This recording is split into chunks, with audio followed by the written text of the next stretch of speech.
والتذكير والمغفرة والإفادة والاستفادة وحسن التمسك بكتاب الله وسنة رسوله تبارك الله بكل وفاء سبحانه وتعالى فاتحة علينا جميعا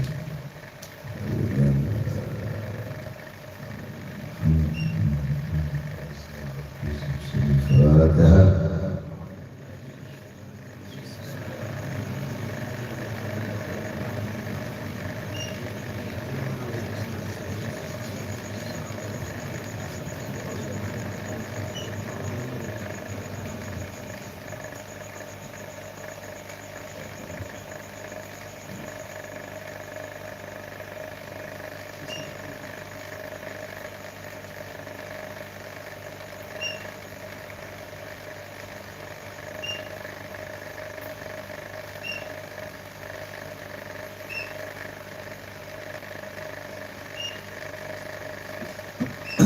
Bismillahirrahmanirrahim. Qala mu'allif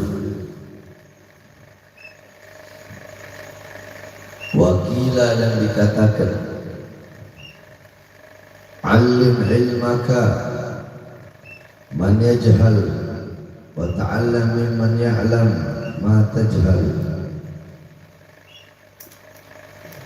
fa innaka idza fa'alta dhalika 'allamta ma jahil wa hafidta ma 'allamta. Dikatakan di sini alim ilmaka man yajhal, ajarkanlah ilmu kepada orang-orang yang tidak tahu, sampaikan ilmumu, sebarkan ilmumu kepada orang-orang yang tidak paham, kepada orang-orang yang bodoh. Sampaikan kau punya ilmu, sampaikan kau punya pengetahuan kepada orang-orang yang bodoh. Yakni maksudnya di sini adalah menyebarkan ilmu. Ya. Alim ilmaka, alim, ajarilah ilmumu kepada orang-orang yang tidak tahu. Jadi jangan hanya ente yang tahu terus orang nggak tahu. Yakni jangan ente menjadi katibul ilm. Man katibul ilm, siapa orang yang menyembunyikan ilmunya, maka dia akan dicambuk di nerakanya Allah Subhanahu wa taala dengan cambuk yang terbuat dari api. Jadi katibul ilm hukumnya haram. Menyembunyikan ilmu itu hukumnya haram. Yani alim ma'allamka, ajari apa yang kau tahu walaupun sedikit. Orang yang sedikit ilmu tapi dia mengajarkan ilmu yang dia tahu, ia sampaikan ilmu yang dia tahu walaupun sedikit, itu orang lebih bermanfaat, itu orang lebih baik, itu orang lebih utama daripada orang yang memiliki ilmu banyak tapi tidak menyampaikan dan mengajarkan ilmu. Kam syajarin wa laysa bimuthmirin, berapa banyak pohon-pohon akan tetapi sedikit dari pohon-pohon itu yang memiliki buah. Nah, pohon-pohon di sini adalah ilmu. Buah itu adalah manfaat dari ilmu. Jadi kalau ente pengen ilmunya ente bermanfaat, maka ajarkan ente punya ilmu. Makanya kan dikatakan salah satunya idamatan ma'ana in kata mulu indra al ilmu yantafa'u bih. Gitu kan? Idamata ibnu Adam in qata amaluhu illa min thalatha. Kalau manusia wafat, kalau manusia mati, terputus seluruh amalnya. Masih hidup sholat, dalam kubur nggak bisa sholat. Masih hidup puasa, dalam kubur nggak bisa puasa. Masih hidup zakat, dalam kubur nggak bisa zakat. masih hidup haji, dalam umur nggak bisa haji, berarti kan putus. Nah, tapi ada 3 amal yang tidak akan pernah terputus. Salah satunya al-ilmu yang tafa'ubih, ilmu yang bermanfaat. Seperti apa ilmu yang bermanfaat? Ilmu yang bermanfaat adalah ilmu yang diajarkan kepada orang lain, ilmu yang disampaikan kepada orang lain, ilmu yang disebarkan kepada orang lain, walaupun ente punya ilmu yang sedikit. Jangan pernah malu untuk menyampaikan ilmu. Jangan pernah sungkan-sungkan. Ketika ente tahu ilmunya, tak boleh kencing berdiri. Ente tahu ilmunya kencing itu harus apa sunahnya dulu. Ketika ada orang kencing berdiri, tegur, jangan kencing berdiri, kayak binatang, duduk. Kalau kencing itu hukumnya sunnah. Berarti dia telah menyampaikan ilmu kepada dia. Nah, walaupun ente kencingnya berdiri, tapi kalau ente menunjukkan orang kepada kebaikan agar kencing duduk, ente mendapatkan pahala selama dia kencingnya duduk. Bayangkan sampai segitu. Paham? Ya, ini alim ilmak, ajarkan ilmu manajhal kepada orang yang belum tahu, kepada orang yang tidak paham.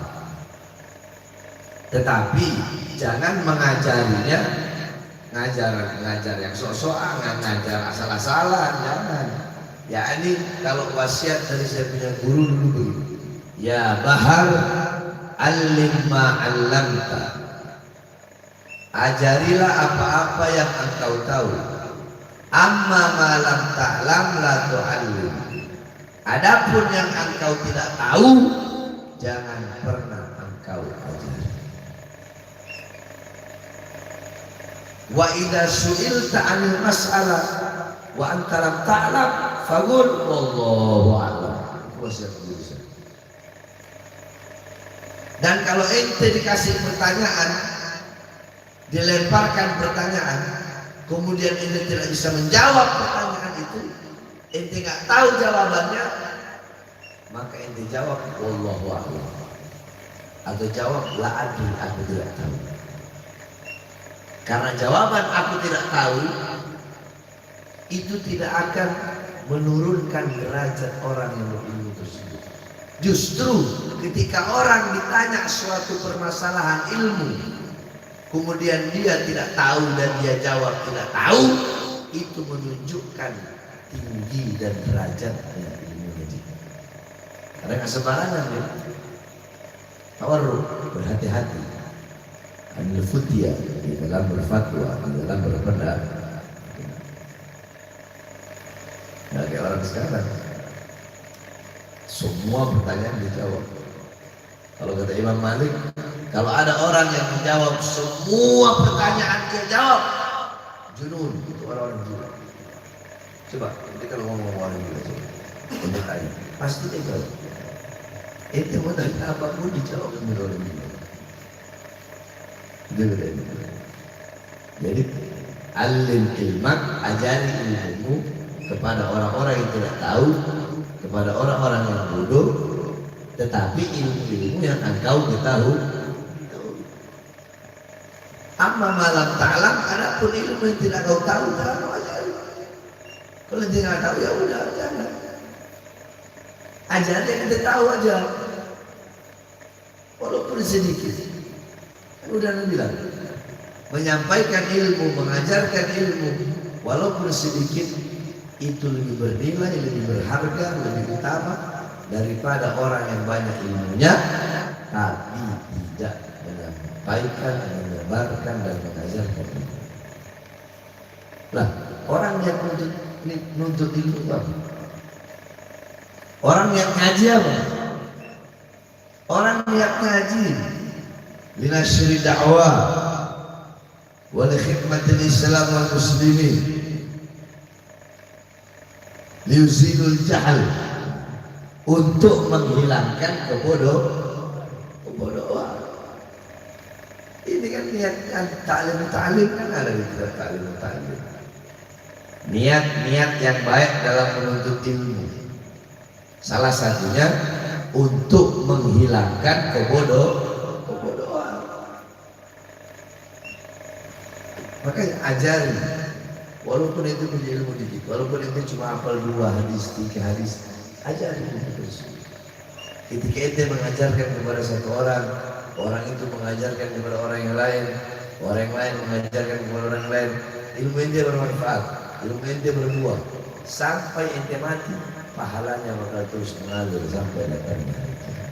Tapi ingat, alim ma'alamta, amma ma'alam ta'alam la tu'alim. Ajari yang kamu tak tahu, yang tidak kamu tahu, yang tidak kamu pahami, jangan pernah kamu ajar. Sebab kenapa? Sebab kalau engkau mengajari hal-hal yang tidak kau tahu, itu bisa menyesatkan. Orang yang bodoh bisa tambah bodoh, orang yang sesat bisa tambah sesat. Paham? Jadi yang pertama itu alim ilman man yajhal. Ajari ilmumu, sampaikan ilmumu, sebarkan ilmumu kepada orang-orang yang tidak tahu. Apa tadi?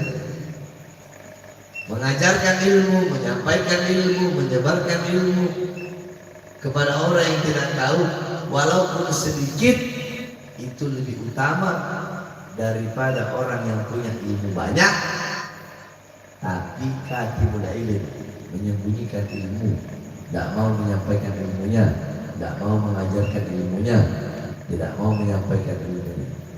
Orang yang sedikit ilmu, orang yang sedikit ilmu, tapi dia sebarkan ilmunya, dia sampaikan ilmunya, dia ajarkan ilmunya, itu lebih utama daripada orang yang banyak ilmunya tapi tidak mau mengajarkan ilmunya. Paham?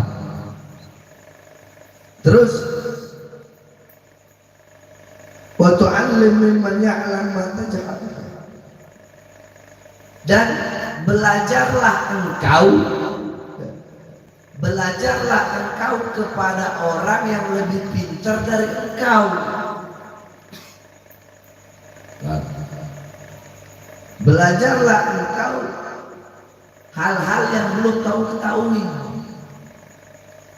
Jadi bukan cuma engkau mengajar saja. Makanya coba lihat doa Anas setiap taklim, doanya Imam Haddad. Nawaitu ta'alluma wa ta'lima. Ya Allah, kami niat belajar dan niat mengajar. Anak nih ngajar, ini sambil belajar. Kalau ceramah begitu terus. Tapi kalau ngajar, pemahamannya luas. Beda orang mengajar dengan orang belajar. Orang yang bisa mengajar sudah pasti dia bisa ceramah. Tapi seorang penceramah belum pasti dia bisa mengajar. Nah, belajarlah engkau. Bukan hanya engkau mengajarkan ilmu tadi, tapi belajarlah engkau kepada orang yang ilmunya lebih tinggi darimu. Belajarlah engkau kepada orang yang ilmunya lebih tinggi darimu. Belajarlah engkau kepada orang yang engkau tidak tahu ilmu-ilmunya, tapi orang itu tahu. Kamu nggak tahu ilmu tafsir, itu orang tahu. Belajar sama dia. Ente nggak tahu ilmu mustalah hadis, itu orang tahu mustalah hadis. Belajar sama dia. Ente nggak tahu usul fikih, itu orang tahu usul fikih. Belajar sama dia. Ente nggak tahu balaghah, bayan, ma'ani, mantik, arud, syair, munadharah, itu orang tahu. Ente nggak tahu. Belajar sama dia. Karena tidak ada masa, tidak ada batas dalam belajar. Walaupun orang yang lebih paham, yang lebih tahu dari ente, itu posisinya lebih muda dari ente. Tidak ada penghalang antara seseorang dengan ilmu walaupun ilmunya itu datang dari orang yang lebih muda dari dia, lebih hina dari dia, lebih miskin dari dia. Contoh, kalau dari garis keturunan, kita orang habaib ada darah Rasulullah, pastinya lebih mulia. Tapi banyak guru-guru anak yang bukan habib, tetap mana belajar. Bahkan sampai detik ini pun mana harus belajar. Sekali itu lewat handphone.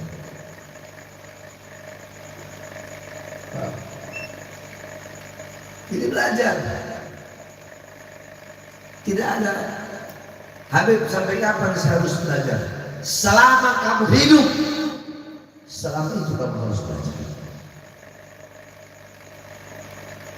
Berarti selama itu masih hidup, maka selama itu wajib untuk belajar. Kalau itu udah mati, baru udah gak wajib untuk belajar. Dan ingat, tidak ada penghalang antara dirimu dengan ilmu, walaupun ilmu itu datang dari orang yang lebih hina, lebih rendah derajatnya, lebih miskin, lebih bodoh, lebih muda, tetap ambil, belajar. Karena dia tahu apa-apa yang tidak engkau tahu. Dia paham apa-apa yang engkau tidak paham. Paham? Paham? Sama kayak begini nih, dalam taklim mengalir. Anak kan masih muda. Itu mungkin ada lebih tua dari yang masih banyak. Tapi tidak ada penghalang. Walaupun ente lebih tua dan anak lebih muda, tetap tidak ada penghalang antara ilmu. Tidak ada. Santri-santri di sini, ente yang tua-tua, ente yang besar-besar. Kalau ada yang kecil-kecil, tapi mereka lebih mengerti, mereka lebih paham, mereka lebih hafal, jangan pernah malu untuk bertanya kepada mereka. Jangan pernah segan untuk belajar kepada mereka, untuk minta bimbingan mereka.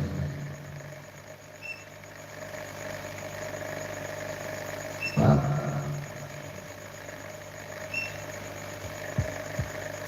Jadi yang pertama tadi apa?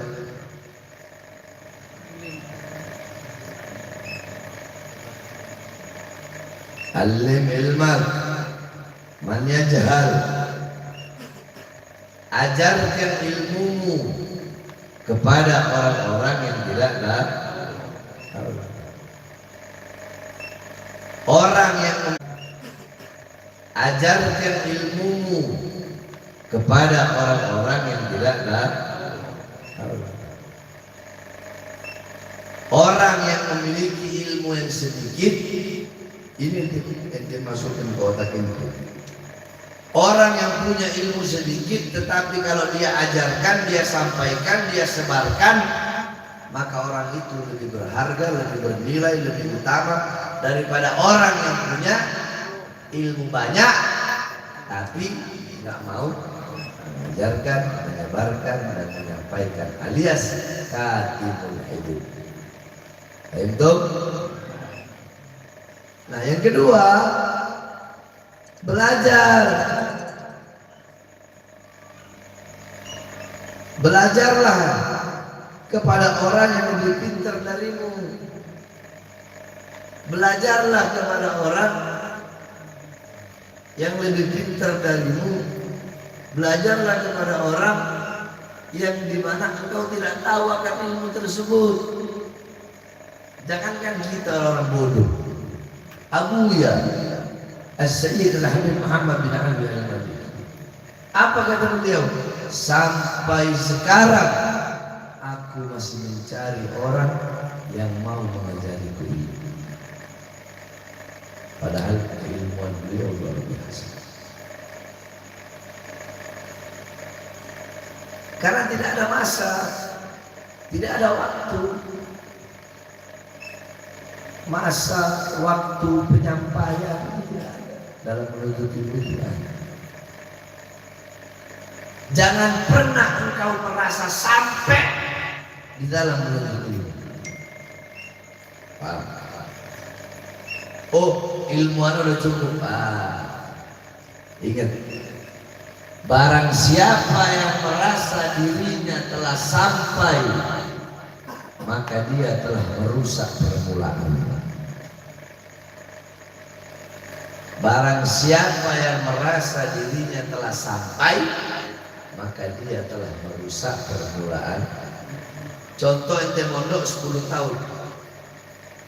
Ente mondok 10 tahun, terus ente merasa sudah cukup dengan mondok 10 tahun itu. Kalau ente sudah merasa cukup dengan ilmu yang ente pelajari selama 10 tahun, ente merasa cukup, merasa sudah sampai, maka ente telah merusak, telah ente hancurkan 10 tahun yang ente pelajari. Barang siapa yang merasa telah sampai, maka dia telah merusak permulaan.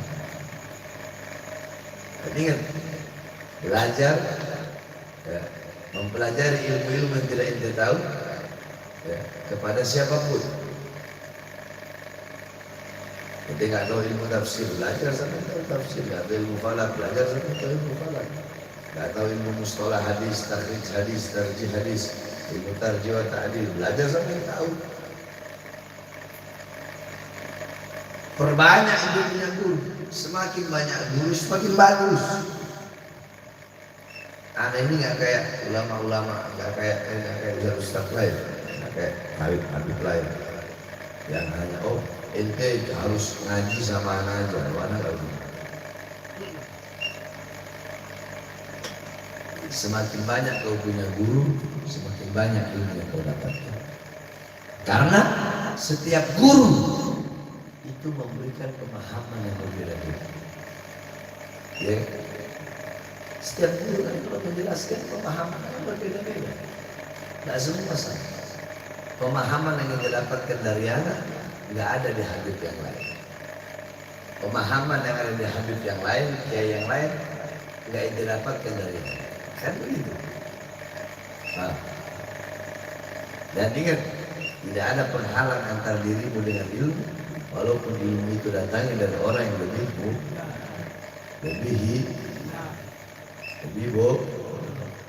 baji. Ada orang bajingan, preman, banyak tato. Dia berilmu. Dia tahu ilmu. Terus dengan dia bajingan, dia preman, dia banyak tato. Tapi dia tahu ilmu yang tidak ente tahu. Terus itu nggak mau belajar sendiri. Salah. Ada anak kecil umur 10 tahun. Dia banyak ilmunya. Terus karena anak kecil itu umur 10 tahun, ente umur 40 tahun, ente gengsi mau belajar sama anak umur 10 tahun. Bapak ente raja, bapak ente presiden, bapak ente penguasa. Terus kalau bapak ente penguasa, bapak ente raja, ente malu mau belajar kepada rakyat-rakyat biasa. Nah.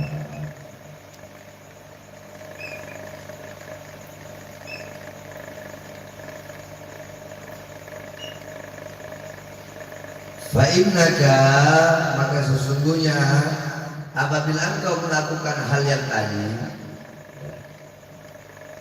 yakni engkau mengajar sambil belajar, ini kan itu, mengajar sambil belajar. Fa'innaka idza fa'alta dzalik, kalau engkau melakukan itu, alamta ma jahilta wa hafidta ma 'allamta, maka engkau akan tahu apa-apa yang tidak engkau tahu, dan itu akan menambahkan hafalan, akan menguatkan hafalan dari apa-apa yang engkau pelajari. Orang kan kalau ngajar itu kan kadang dia apa-apa yang udah lama, udah hadis yang 10 tahun udah nggak pernah dia bawa, tahu-tahu lucu, ya kan? Kalau lagi ngajar, atau kalau lagi belajar, Jadi intinya belajar dan mengajar itu bisa membuat engkau mengetahui hal-hal yang tidak kau tahu dan bisa menambahkan kuatnya hafalanmu untuk ilmu. Paham? Paham? Kadang anak kalau ngajar yang anak udah lupa-lupa itu, kadang anak langsung ingat. Hadis yang anak lupa, kadang anak langsung ingat ketika lagi ngajar.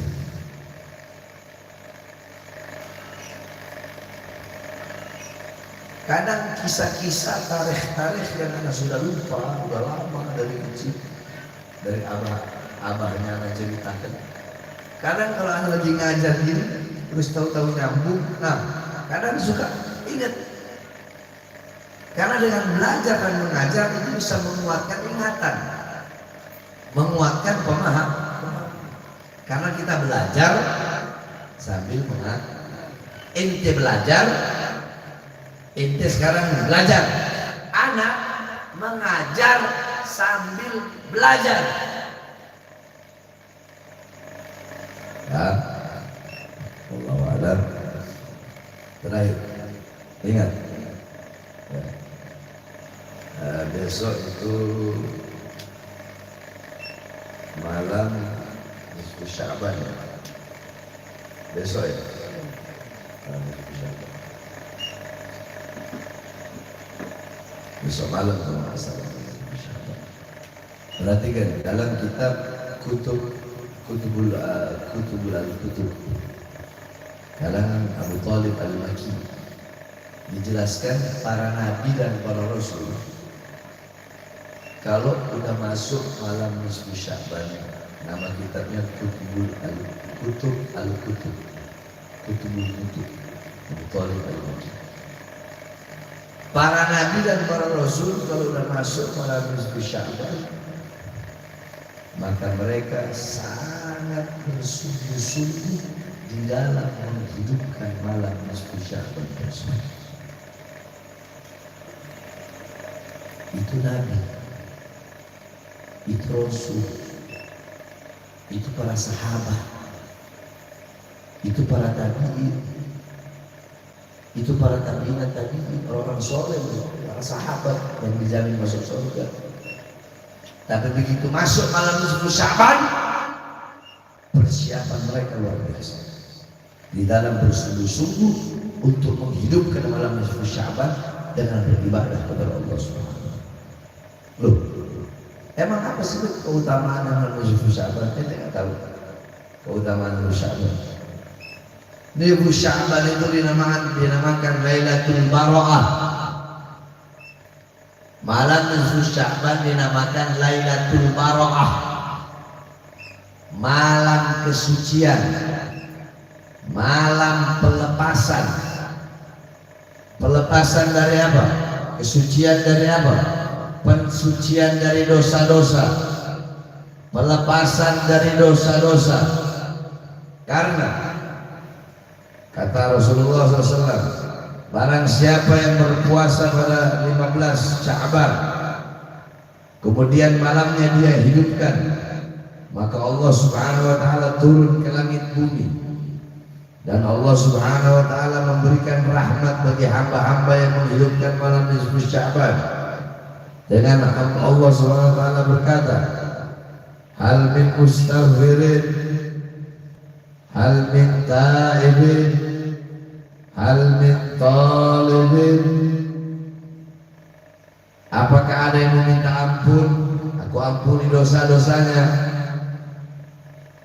Ada yang minta hajat, aku kabulkan hajat-hajatnya. Ada yang mau minta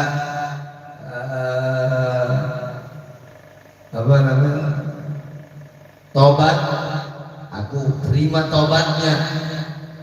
Ya ini nisfu Sya'ban, malam nisfu Sya'ban, Allah memberikan pengampunan yang lebih dibandingkan dengan malam-malam yang lain. Satu waktu Rasulullah SAW sedang sholat, Ketika Rasulullah sholat, sujudnya lama banget. Sampai-sampai Siti Aisyah pegang Rasulullah. Ya Rasulullah, kenapa? Siti Aisyah khawatir Rasulullah wafat. Siti Aisyah khawatir Rasulullah kenapa-napa. Makanya dia apa namanya? Diobrak-obrak. Ya Rasulullah. Ini bangun dari sujud. Assalamualaikum warahmatullahi wabarakatuh. Wahai Aisyah, kenapa kau lakukan hal itu? Maafkan aku ya Rasulullah. Aku khawatir, aku takut engkau kenapa-napa. Tidakkah kau tahu ini malam apa? Ini malam nisfu Sya'ban. Sengaja aku lamakan sujudku karena banyaknya permintaanku kepada Allah. Karena pada malam hari ini Allah Subhanahu wa Ta'ala mengabulkan semua permintaan hamba.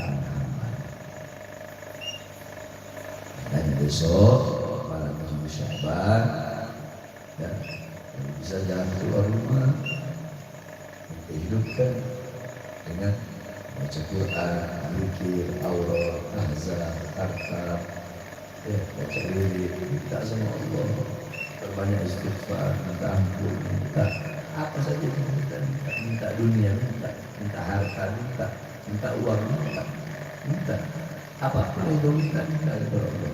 Insya Allah demi keberkahan malam nisfu Sya'ban, Allah terima semua yang punya.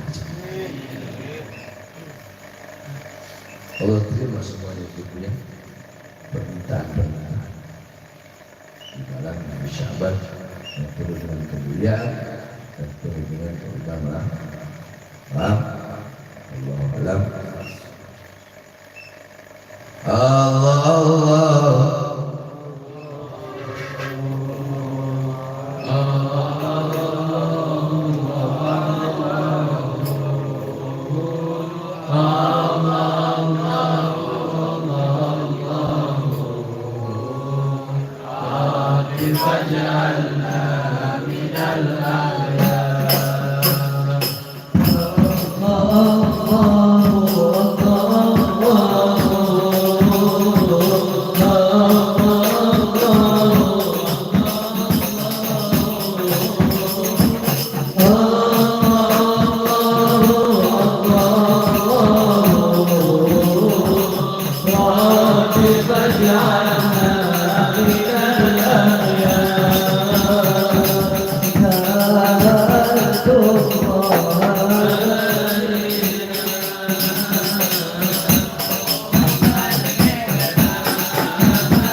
Al-Minhaj